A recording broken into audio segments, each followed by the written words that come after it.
This is Rob Carbone, and you're listening to BD4, where there's no better way to get your Yankees and Knicks analysis. Barrett from shake and bake, hits a three. That's alive in the crowd with Barrett. 5 on the 24. Barrett previously in the air ball. The drive, the land, banks it home. Gets it back, keeps it out there. Barrett for three. RJ Barrett from down. Quick trigger three. Gets another triple. Looking for more. Smith at the buzzer. Now it's gone. J.R. Smith from way downtown at the buzzer. Oh, that good open look. Puts it in. Into Ewing. That'll make the Garden more. Ewing faced a double team, but still was able to hit. Smith to finish. And the finish. Oh, that good open look. Puts it in. Excellent ball move. Houston ducks under. Got it! With 8 tenths left.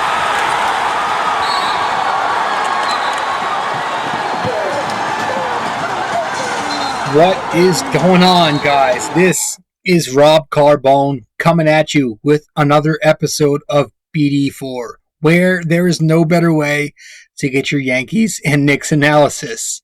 So tonight we're doing episode 110. Once again, just prospect scouting a little bit, profiling some upcoming prospects in this draft that will likely be picked late in the first or sometime in the second round. Last show we did Desmond Bain. Tonight we're going to talk about Duke prospect, a freshman at Duke this past season, Cassius Stanley. So we'll dive into him a little bit, talk about him just a little bit later in the show, because I do want to start off with some news that has, it's never New York without something in the headlines every couple of days.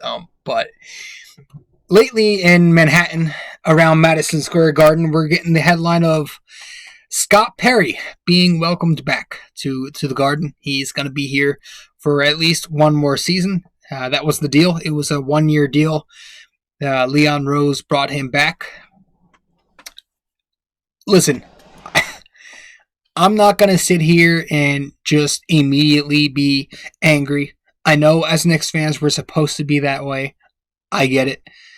We're supposed to be disgruntled, angry, never positive, never reasonable, always angry. That's how we are. That's how I am. That's how you are. That's how New York Knicks fans live. That is who we are. I get it. But for this, I know this is a very two-sided, divided topic here, where it has Knicks fans on one side and the other side. There are fans that love this, and there are fans that hate this. For me, I'm trying to reason here with both sides. I get it. My immediate reaction was I would much rather the Knicks just restart the whole damn thing and clean the front office from top to bottom. I would have rather Leon Rose just get rid of Perry, and I'd rather him, get rid of Miller. But he didn't. So he's calling back Scott Perry for one more season. Got to re-sign him here, and hey, it is what it is. I'm gonna try to find why.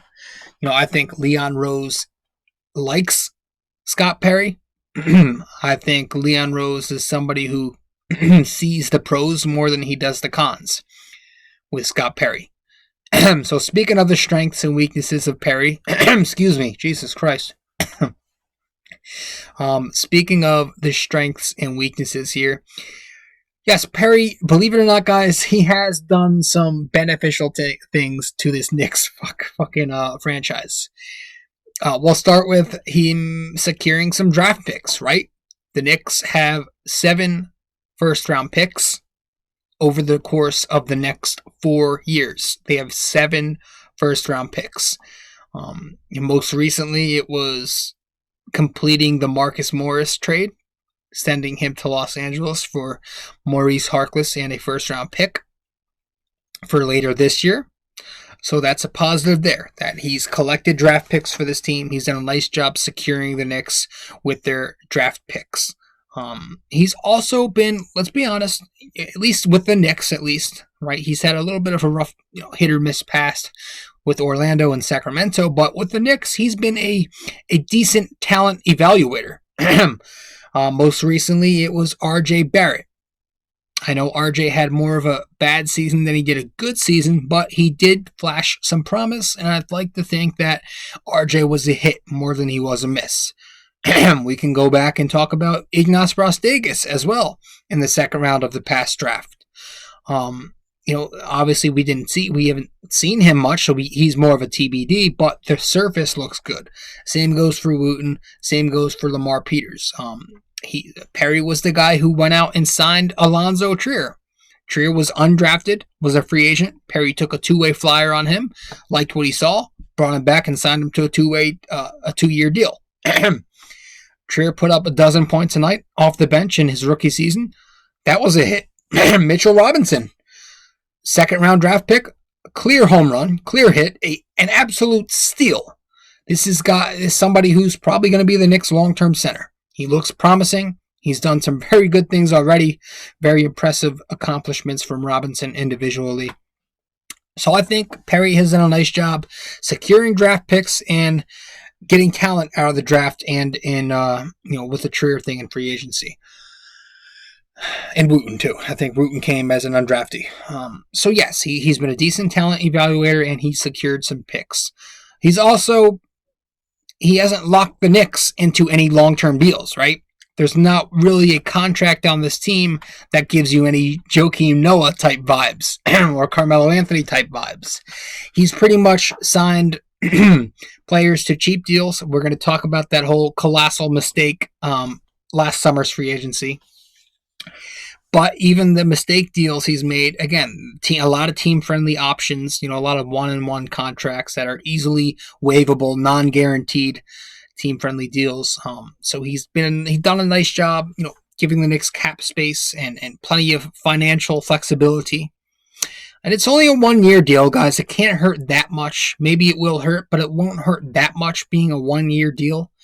I think he deserves a shot to run the team without Steve Mills handicapping him, right? He won't be under Mills' restriction now that he was fired, Mills. So I think it's something that really can't hurt that much. Now, those are the pros. Okay. There might not be as many cons, but I think, the argument here is that the cons outweigh the pros. The biggest issue here is now what we're going to dive into is last year's free agency. Last summer's free agency was a joke. It was pathetic, abysmal, abominable, egregious, whatever you want to call it. It was a nightmare. It was bad.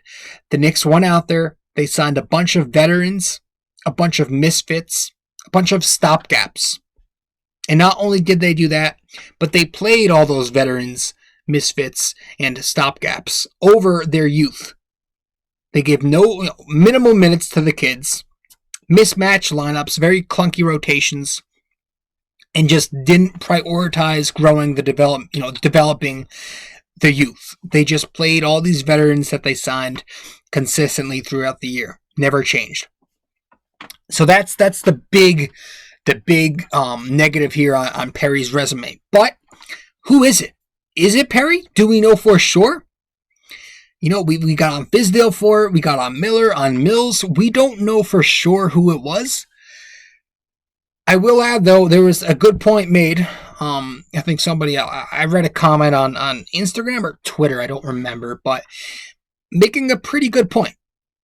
We've been on Fizdale's ass for lacking player development. We've been on Mills' ass for it. We've been on Miller's ass for it.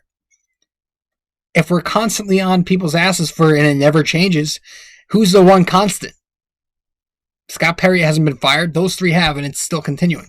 Perry has been the one constant throughout this whole lacking of player development thing. So maybe it is him. Maybe it was him who signed all those players, right? I don't know. Maybe it was. That's a good point that people can bring up as an argument to being anti-Perry. So that brings up a good point there.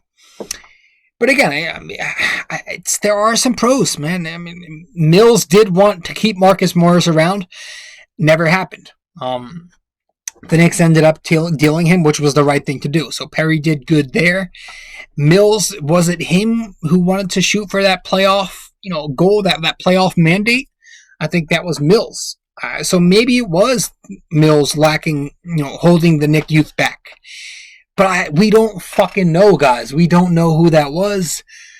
But again, maybe it's fucking Perry. He was the one constant. I'm going crazy trying to find out who was in charge of this whole free agency colossal. And you're going to go crazy trying to figure it out too.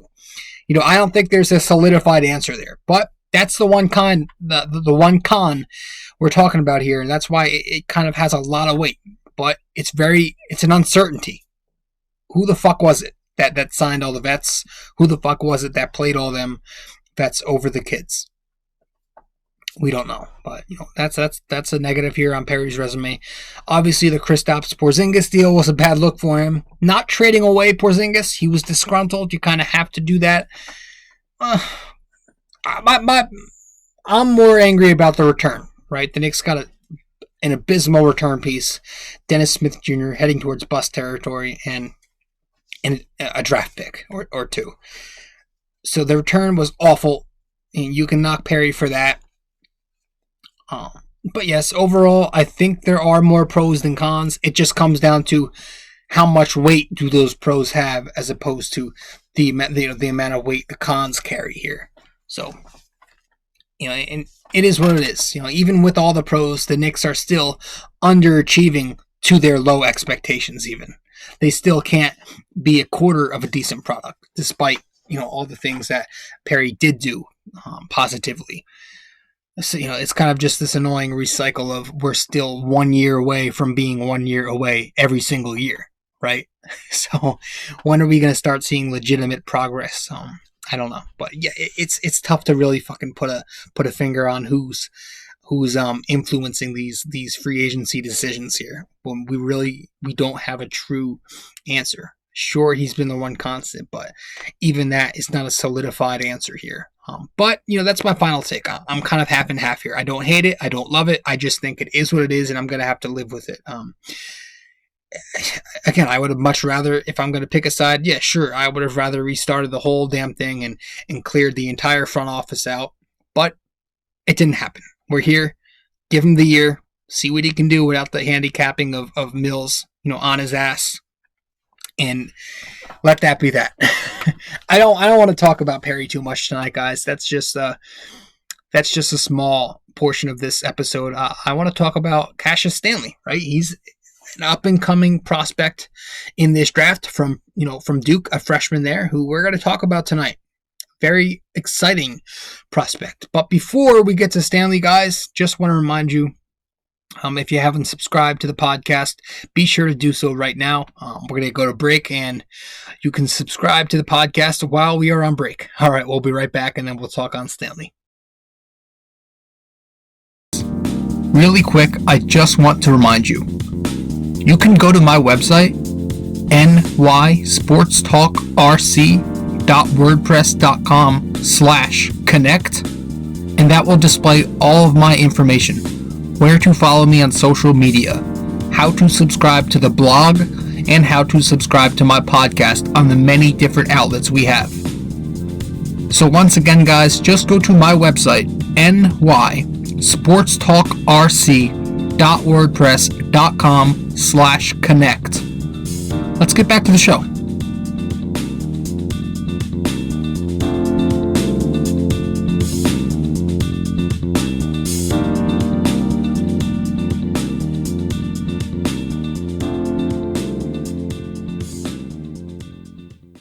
In my own opinion, I think Stanley could have been a lottery pick if he went back to Duke for his sophomore season, and kind of developed a little more. I think there was a chance he would have been a lottery pick, but he declared for the draft this year, and I'm excited for him nonetheless. I think Stanley's going to be a very solid player in the NBA.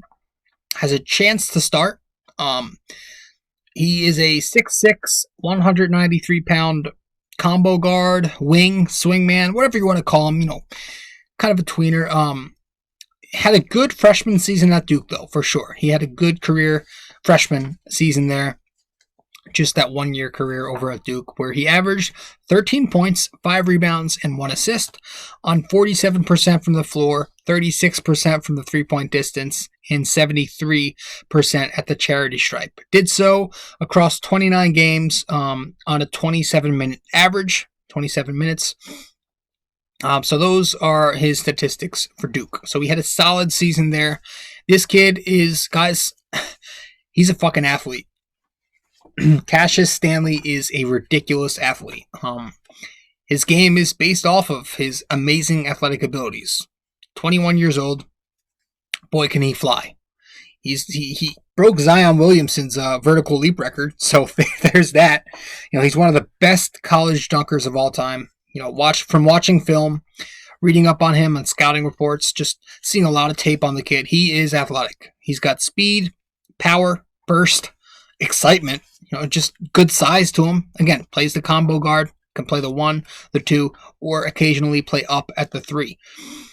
He uses that athleticism to generate offense and to play solid defense. Offensively, he gets to the free throw line a decent amount, averaged 3.6 per 27 minutes, but you stretch that out to a 40-minute rate that was 5.3 free throw attempts per game. Uses his speed to make great off-ball motion cuts, so he doesn't need the ball in his hands to drive in the lane to make an effect. He can play off the ball just as well. A good cutter, a good intelligent cutter, makes smart cuts, doesn't just run around out there, but makes the correct plays in the system. So an intelligent cutter who plays up-tempo, great up-tempo ability, and I think his ability to play fast and have that athleticism, I think that will help him adopt, to the NBA level. NBA plays at an up-tempo pace. It's a fast league every year. The pace increases at the NBA. So he's gonna have no problem adjusting to the NBA level of play. He was 10 for 10, on transition leak outs this past season, in the 99th percentile in transition when it comes to points per possession. So he doesn't do anything negative when he's in transition. He's a very effective transition guy. Doesn't have to rely on the outlet pass because he has the speed to just run up the open floor on the defensive rebound and run the break. So he's very good in transition. Also a solid defensive player, though. He can rack up the steals. He'll get the chase down blocks because of that athleticism.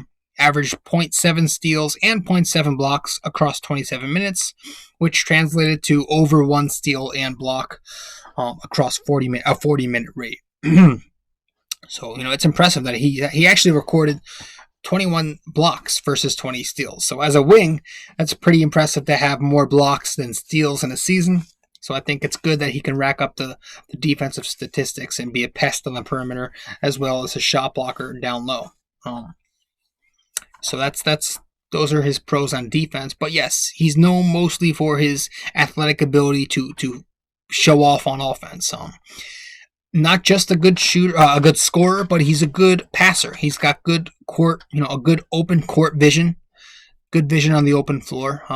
Not just a scorer in the open floor, but can make those one-handed passes off the dribble, and also uses his quick burst on the half court, in the half court game to drive and kick and draw defenders in the lane, and he'll kick it out to open shooters on the perimeter.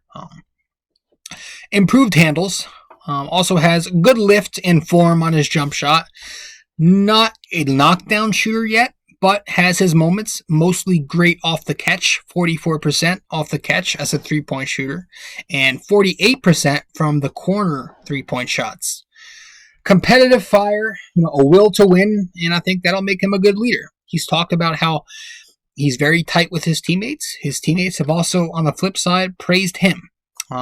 He's also said he wants to become the NBA commissioner one day. So I think that makes for a good leader. This is the kid who wants to carry a team. He wants to be a team player, though, at the same time. A smart, high IQ. Makes good shots, good shot selection. He makes good passes, does things within himself. A good rebounder. Averaged 7.1 rebounds per 40 minutes. This past season in Duke, so he's a very good rebounder, especially on the offensive glass. So those are the positives for somebody like Cassius Stanley.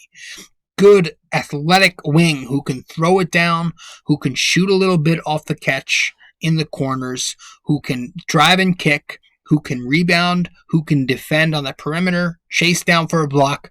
Pretty versatile, can play the 1-2 and occasionally the 3. So a good, solid, all-around, well-rounded player. Now he does have some weaknesses. We talked about the handle's been improving a little bit, but still a little loose. He's a little old for his freshman class. 21 years old in August. He's a freshman. He's going to be old for his class. Still fairly young though. Overly aggressive on defense, can sometimes get into foul trouble. Sometimes he relies, again, a lot of his game is based off of athleticism. So while being an acrobat like that is a positive, sometimes, especially when he gets older, he's going to have to find ways to impact the game at the NBA level without his athleticism. When his athleticism fucking declines, he's going to have to find ways to kind of make impact without it. An inconsistent shooter. Mentioned how great he is off the catch and in the corners, but off dribble he needs work, and he was 31% from 3 if you exclude the 2 corner spots. In particular, it was the top of the arc where he was 1 for 7, 14% this past year from the 3-point line. But last con here I have is he'll occasionally get tunnel vision on the drive. And that could lead to some trouble finishing in traffic where he just makes a bad decision occasionally when he's driving. But overall, guys, I think this is a kid who could make a very positive impact on this Knicks team. If the Knicks were to draft him, he would mesh well with RJ Barrett. He would be a good fit, being that they're potentially going to lose 2 good scoring players off the bench in Dotson and Trier, who are free agents. I feel like I'm slurring my words tonight. But no, I think Cassius Stanley is going to be a good player in the NBA. Maybe likely a backup, some scoring punch off the bench, some 3-and-D eventually. Like a very athletic Latrell Sprewell type. I've heard those comparisons. I don't know, though. I think the Knicks should at least take a look at him. If not draft him, they should just take a look at him and consider the kid, because we've talked about Desmond Bane being a knockdown shooter who can play defense. Cassius Stanley is more of a good shooter who can make the athletic plays and play some defense. So there are some good options fucking out here, guys. I'm telling you, it's not an exciting draft class, really. It's kind of shallow, if anything, but there are some sleeper picks here and there, some guys that will impact the Knicks somewhat in a positive manner. So tonight we talked about Cassius Stanley. We started the show talking about Scott Perry. Hope you guys enjoyed it. I don't want to go too long, so I think I'm going to wrap this up. Episode 110 of BD4. Where there is no better way to get your Yankees and Knicks analysis. Guys, I think that's all. I appreciate you guys stopping by. We're about 25 minutes in. If you haven't subscribed to the podcast, be sure to do so. Subscribe to BD4. Do so on YouTube, on Google, Spotify. You can find all the many different platforms that we have by simply going to my website. Go to nysportstalkrc.wordpress.com/connect. Guys, thank you so much for tuning in tonight to episode 110 of BD4. This has been Rob Carbone with episode 110 of BD4. And I'm signing out. I'll see you next time. Ciao.